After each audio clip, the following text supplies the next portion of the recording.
Now the chords you're playing over are major seventh chords. G major 7, B flat major 7. The formula for a major 7 chord is 1, 3, 5, 7. So we're going to stay right on top of these chords. So in this particular area, you're in the G major scale. That's where we always apply your numerical formulas. You take the major scale. If you don't know that scale, consult the printed appendix that comes with this, and you'll see it's just a basic major scale, 6-string root, second finger's always on the root. So your arpeggio will be 1, 3, 5, 7, and then the second octave, 1, 3, 5, 7. There you can see a voicing right there. Now within the full range, we also have a 7 available down here and a 1 up there. So you want to see the entire arpeggio. Again, these are printed out. 7, 1, 3, 5, 7, 1, 3, 5, 7, 1. Now those are the only notes I'm going to let you play when the G major 7 chord is going on. So I'm going to put you in a box. If I restrict you, you won't feel overwhelmed with melodic choices. Then we could just move up the neck and do the same thing. But the problem with that is it's going to be hard for you to connect. So we're going to use a different form. If you can keep your hand in the same general area, it's going to be a lot easier for you to connect. So here you were in second position because your first finger's in the second fret. We're going to go to third position for the B flat major 7 arpeggio. The notes are going to be A, B flat, that's 7, 1, D is 3, F is 5. Then you have an A, B flat, same thing, D, F, A, B flat.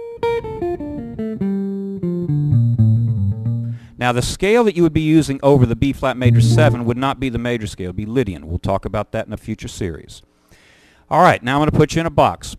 I'm going to show you how I'm going to approach practicing soloing. The first thing I'm going to do is cut all the strings off my guitar but one. That might sound silly. I'm not going to really do it, but I'm going to pretend I only have one string. If I can't see all of my options on one string, I don't have any business looking for two strings.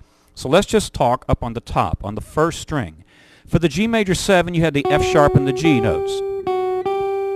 For the B flat major 7, you're going to have the F and the A notes. Now again, that kind of takes us out of position. That's why you need to know the names of the notes, because if you just see patterns, you're going to put yourself in a box, a bad box. You'll have to go someplace out of necessity instead of out of choice.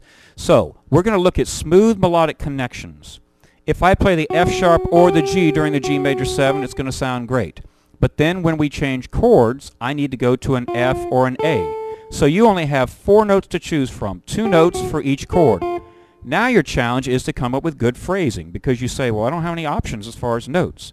Well, then you play around with the phrasing. Now the phrasing would be how you play in the 8th note grid. 1 and 2 and 3 and 4 and. I'm going to play against the track and demonstrate this principle. I'm only on the first string, and I'm only playing 2 notes out of each of the arpeggios for the chords. Now we're cycling around. Here comes the G major 7.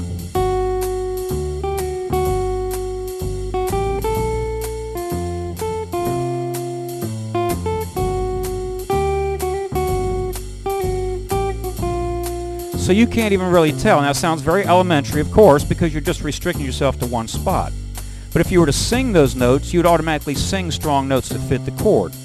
Now on the next string, the notes you would have for the G major 7 would be the D. Now that D would also be in the B flat major 7 chord. So here we have a common tone. Now common tones are great because then you can hold them over the chord change. I'll demonstrate.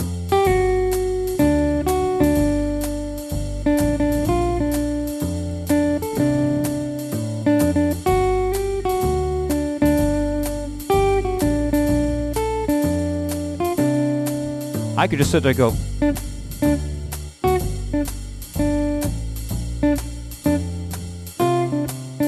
Because you hear how smooth it is. You can't really tell that you're changing scales, and you're not forcing yourself to have to manipulate 7 different notes, and all this business. You're limiting yourself to hearing and accessing a few notes. Learn these moves, and then you would just transfer the same approach to each string. This is really a great tool. Now in the next section, I'm going to show you melodic patterns, how to use these arpeggios, and it'll force you to move through the full range of the instrument in a particular area, but make smooth connections.